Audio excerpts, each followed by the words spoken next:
Allahu Akbar kuwi gak sah salate. Niku teng syariat nggih.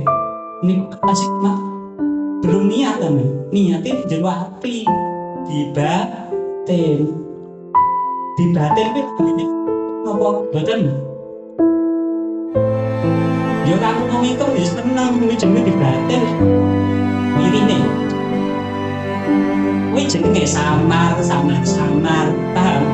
Nek kok baten iki usul ibadat kuwi jenenge jelas diibhadni. Nek kok baten mau samar-samar iki Pak nomor tak penting ngoten. Nggih ta? Ya mak.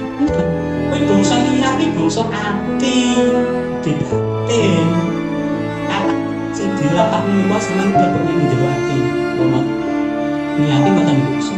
Tetap ini telambene nggih. Paham nggih? Gak kuwi salate.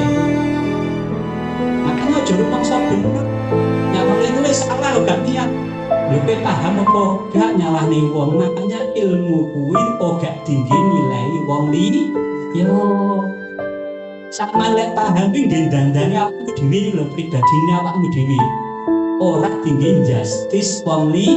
Yo gak mau nggih ngakini wong yo.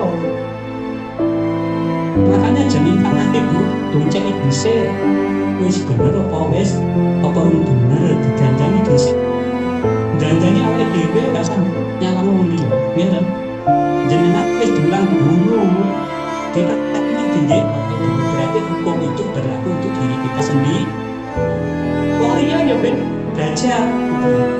Ojo nyalah-nyalahne dhisik ngoten nggih.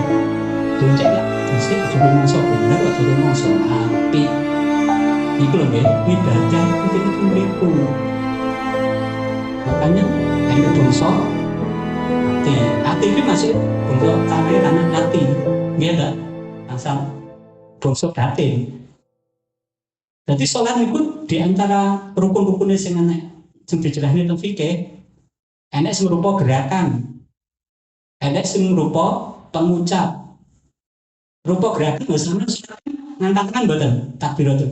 Ketika takbiratul ihram, takbir kan muni lambene. Iki berarti bangsa lambi ucapan. Lah bangsa ucapan iki sampean bandetne gitu. Allah. Jadi atine nek jero ati niat, lambene muni Allah, tangane diangkat tangannya diangkat. Paham? Tiga niat sekaligus, tiga rukun sekaligus menjadi satu. Dan gue sama bahasnya betul ya, makanya ilmu fikih ya seperti itu bahasanya, sampai itu seperti itu. Dan makanya sama paham, makanya niki kan semua bangsa dhewe. Sing batin hanya niat, nggih ta. Sing bangsa dhewe apa? Lek lambe ngomong iki jenenge